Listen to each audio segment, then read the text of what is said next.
Now, I will have a brief introduction to the life of John Donne. John Donne was born in a Roman Catholic family in London in 1572.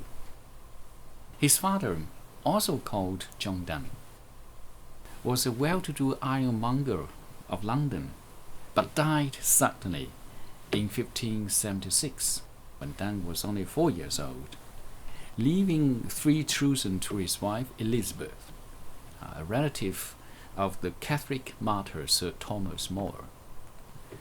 Donne grew up experiencing the religious discrimination of the Anglican majority in England against Catholics. After 3 years studying at Oxford, Donne spent the next 3 years at Cambridge, but he took no degree at either university because he was a Catholic and would not take the oath of supremacy at graduation. In 1592, Donne was admitted to study law as a member of Lincoln's Inn. It seemed natural that Donne should embark on a legal or diplomatic career. But in 1593, Donne's brother Harry died of a fever in prison after being arrested for giving sanctuary to a proscribed Catholic priest. And this made Donne begin to question his faith.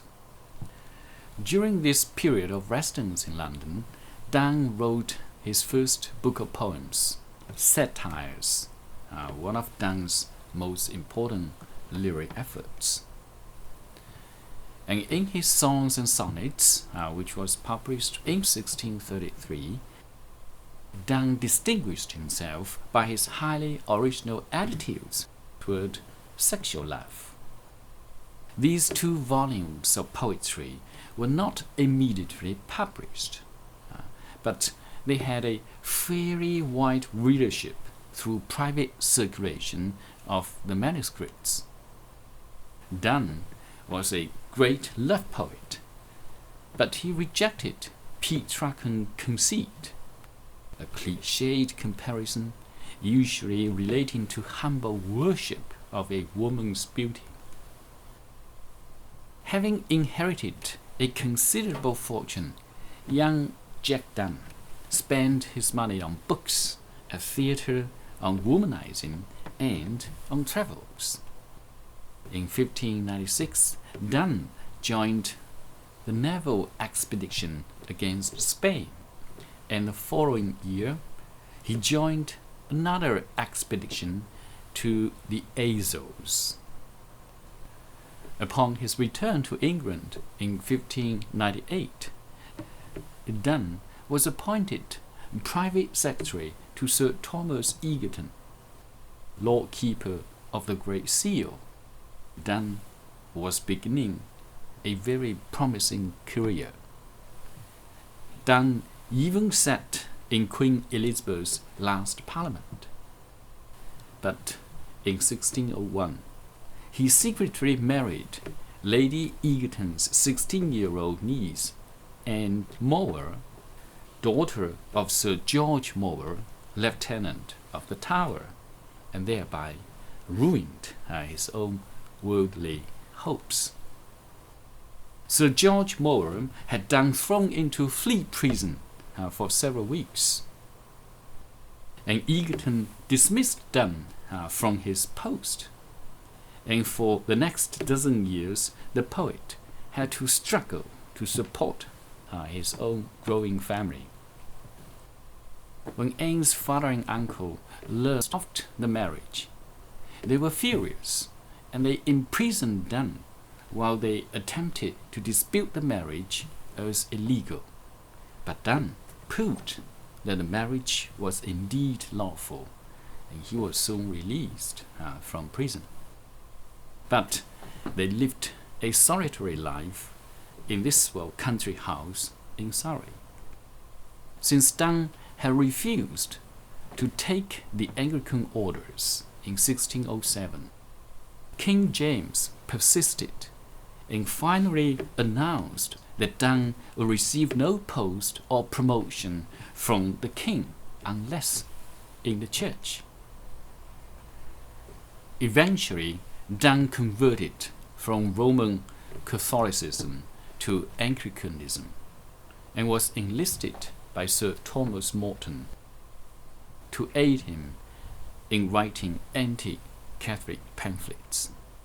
In 1610, Donne published his anti-Catholic prose work, Pseudo Mater, which held that English Catholics could pledge the oath of allegiance to James I, King of England, without compromising their religious loyalty to the Pope.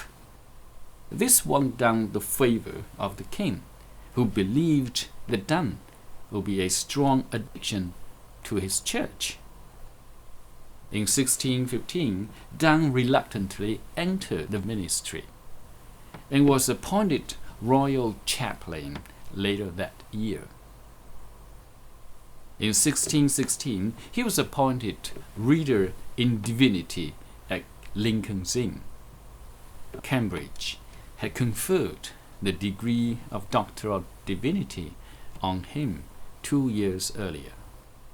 Donne's style, full of elaborate metaphors and religious symbolism, his talent for drama, his wide learning and quick wit soon established him as one of the greatest preachers of the era. So 160 of his sermons survive. Just as Donne's fortunes seemed to be improving, his wife, Anne Donne, died on August 15, 1617, aged 33, after giving birth to their 12th child, a stillbirth. 7 of their children survived their mother's death. So struck by grief, Donne was thereafter crucified to the world. He continued to write poetry, but the time for love poetry was over. In 1618, Donne went as chaplain in his embassy to the German princes. When he returned to London in 1621, he was appointed Dean of St. Paul's Cathedral, the eminent position he held until his death. The wide circulation of Donne's early love poems in manuscript, combined with his later fame as one of the most recognized preachers of his era, creates a unique place for him in English poetry, the sort of poet's corner of his own in St. Paul's, where his statue still stands.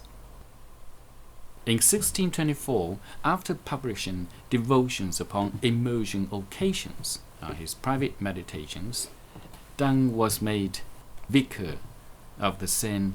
Dunstan's in the West. On March 27, 1625, James I died, and Donne preached a sermon before Charles I.